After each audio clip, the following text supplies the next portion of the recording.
Ampuliriza omulungi, nkwaniriza mu katabo kaffe omuzimu gwa Kasooba. Nzikiriza nkusiigira ekifaananyi kitono nnyo kuba we twakoma mu ssola yaffe yayita. Nali nkyagobererwa abazigu era bwe ntyo n'okubeera nga nali nnondoolwa n'okuyiggibwa ku nsonga ze nali simanyi byali bitandise okubeera nga binneeraliikiriza.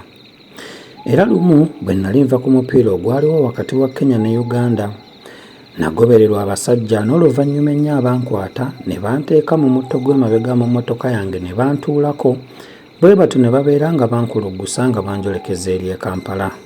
Nafuna omukisa okusinziira ku magezi ge nali nfunye ge nali mpulidde ku kavubuka akato. Ekiso kye nali ntadde mu mutto gw'emmotoka yange emabega kye kyandokola era ne kintaasa obuzibu bwe nali njolekedde. Nkwaniriza mu ssola yaffe ey'e14 omuzimu gwa Kasooba gwegalula. Bwe namala okutunda mmotoka yange, eby'okuddayo okufuna oba okugula endala ne mbivaako. Mu kusooka buli kasimbi ke natundangamu nga nkassa mu kawaligo nga nduubirira mpeze ez'okugula mmotoka endala. Naye bwe zaabanga ziwera ne wagwawo ekintu ne kizisaasaanya ate n'endala ne zimbanganirako awo. Ate era mu kiseera kino emiwendo gy'ebintu we gyekalaamira n'enjala fulenge n'egwa. Bwe ntyo buli kasimbi ke nasimbangako obwala nga nkakuba ku w'embuule. Wabula nga bwe bagamba nti omukisa nsulo, nange mba ndi awo nsigalidde kutta maaso ne nfuna ogwa Nanteze e Bulamba. Nalina mukwano gwange omuzungu yali addayo ewaabwe n'ampa mmotoka ye empya ttukuttuku. Nkugambye ne nsanyuka ne mbuukira waggulu ne nkirako ekimezezza okwenjala. Essanyu lyange lyandisinzeewo singa nali sitandise kweraliikirira olw'ebyali binnondoola ate nga simanyi kwe biva. Nalowooza nti osanga mikwano gy'omuvubuka bwe baafiira mu kabenje ne fiida gye gyali gyagala okumpoolerako eggwanga nga girowooza nti nze nagulirira babatte olwo fiida okunnaabira mu maaso n'ankongobya. Naye ng'olwo lwonna nandibadde mbattanganya olw'emu ki. Teo naye yali anfuukidde ekikokko.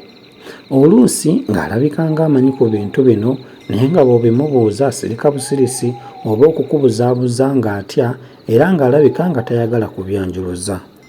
Kino kyannyongera okwagala okuwenja n'okusensulira ddala ebintu bino bituuke ku nsibuko yaabyo ndyoke ntegeere kye nnangwa okuyiggibwa nga kiri mu lulu kuba nali mmaze okumatirira ddala awatali kusigalamu kakunkuna nga nali njiggibwa era nga nfuuse nawalubwa.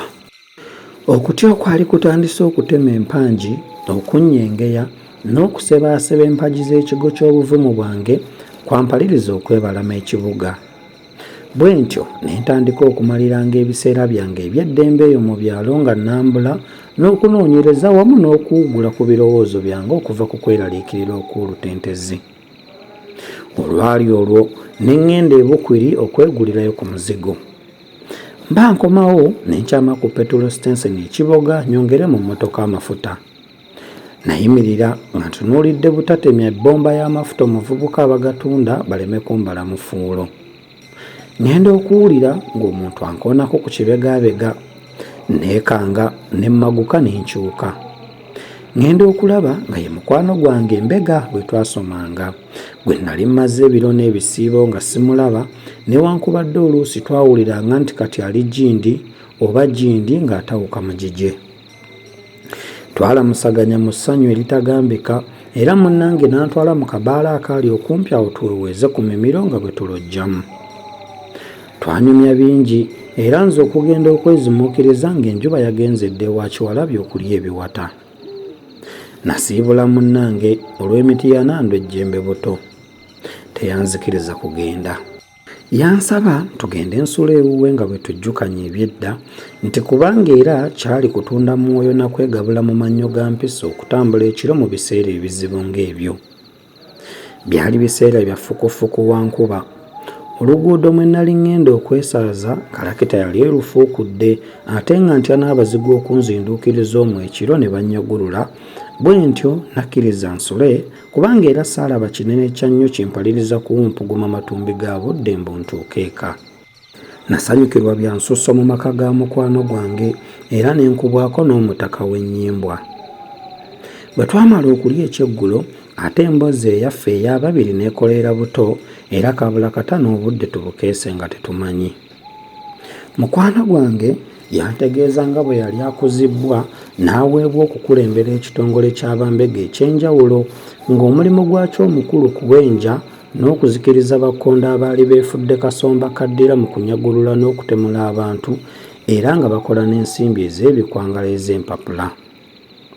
Ensimbi zino zaali ziraalidde mu nsi era nga zigootaanyizza okudibaga n'okuziŋŋamya ebyenfuna mu ggwanga olw'okufeebya n'okuserebya omugaso gw'ensimbi entuufu. Mukwano gwange yali awunduluddwako ensimbi zimuyambe mu lutalo lw'okusansula, okumerengula n'okwererawo ddala ekibondo kya Nnawookeera w'agaka gw'ensonyi gano. Abasajja be baali basse ku bukomwakomwa bw'agazigu gano naye ng'ekisinga obubi aganyazi nago gaali gasse bambaga be abawerako. Buli agagwa mu buwuufu oba gwe gateebereza obuteebereza nti yandibugwamu nga gamutemula. Ebintu bino mukwano gwange byali bimusuza teyeebase ne gavumenti ne bigikulungutanya. Nanyolwa muli olw'ebyambulirwa naye musajjawo nga bwe nali kimbuyege mu by'obwambega saasobola kuvuba munnange mu ddibu lya mitawaana egyo. Wabula muli nawulira ng'ekkonda linzita era neetamiddwa olw'ebyefujjo ebyali bikoleddwa ate nga neeyongera n'okwagala okwenyigira mu kuwenja n'okufufuggaza gagafululu agaali gakaabya abantu akayirigombye n'okufaafaaganya ensi. Wano ekirowoozo we kyanzijira nga tekibanga mu gakawenkene ago mwe mwali muva aganjigga. Twagenda twebake naye ng'ekirowoozo ekyo kisigadde kinkeeta ku mwoyo. Nazuukuka enjuba evuddeyo era olwamala okunywa caayi n'ensiibula nga saagala kutambula lwa kikulwaduma. Mu kiseera kino saamanya nti lwe tulisisinkana nate omuzimu gwa kasooba we guliba gwegaludde. Olugendo lwonna lwali lulungi ddala saafunamu ng'ozoobaano yonna. Waayitawo ennaku ntono ne tuwummula era nasanyukira nnyo okuwummula kuno okusinga okulala kwonna. Omulimu nali ntandise kugukoza naakola ntya olw'ebirowoozo ebyeseesanga mu mmeeme yange buli kiseera. Bwe kutyo okuwummula kwantema mu nvuba. Naye newankubadde nawummula naye ebirowoozo byajeemera ddala okudda mu nteeko yaabyo era ekiseera kyonna byabeeranga bitawuka butawusi. Oluusi nagendangako mu maduuka e Busimbi nga mmaze okukola ku mitonotono egy'awaka n'okusoma ku bitabo byange. Nyumyemu n'okwesaamu n'abammanyi. Lumu nali ntudde mu dduuka lya mukwano gwange tuli ku lwazisa nnama ne mpulira ng'emmotoka eyimirira. Omanyi bw'oba olina kye weekengera oba ky'otya towulira bitooke bye bigwa. Nasituka ne nningiza ngenda okulaba ng'abasajja basatu bawamatuka mu mmotoka nga be baali bagoba. Nafuluma neeseebulula empola mbasegulire tebaŋŋanya. Bajjira ddala busimbalala we nnali. Neegumya ne nnyimirira butengerera nga basimbye. Nze nnali omwangu ne mbabuuza nti, "Bassebo, kabiiki?" Kobbo nti, tewali kabi wabula tolowooza mwami Mukoodingo. Eryo ly'erinnya lye nnali neetuuma kubanga nze gwe baali beetaaga. Omutulabiddeko baatugambye nti atera okubeera erudda wano. Nategeera nga gwe baali banoonya baali tebamumanyi era ekyo ne kinnyamba okubaanukula ng'amameme tegankubagana. Konze nti, "Bannange nno nange ndi mugenyi muno wabula mpozzi katubuuze ku mwami nannyini edduuka eno osanga y'anaayamba." Nanaanuula olutaliganyingire era ne bannange ne banzigirako ng'omusibe. Bwe natuuka wakati mu mulyango gw'edduuka ne ntegeeza nannyinimu nti, "Ssebo, abaami bano beetaaga buyambi. Balina omwami gwe banoonya oba gw'oyinza okuba ng'omumanyi era ng'omulabyeko bayambe." Ko ye, "Mwami ky'oyo." Konze, "Bamukobuulire." Awo bonna ne baanukulira kumpi wamu nti, "Mukoodingo." Ko ye nti, sinnamulabako olwaleero. Omusajja omu yatandulula ebigere asale oluguudo mpozzi agende abuuzeeko mu dduuka eryali ebusukka kkubo. Munnange yamulabuukirira n'alagiriza nannyini dduuka nti, "Owange, wamma mwami Mukoodi ng'omulabyeko.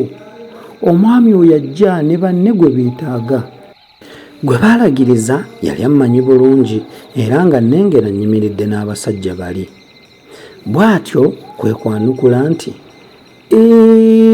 Mukoodingo, mulabyeko, kyajja ayite wano ng'alaga mu katale. Eyali agenda yawetamu n'adda. Bonna beevumba emmotoka yaabwe ne bagivuga nga balaga ku katale.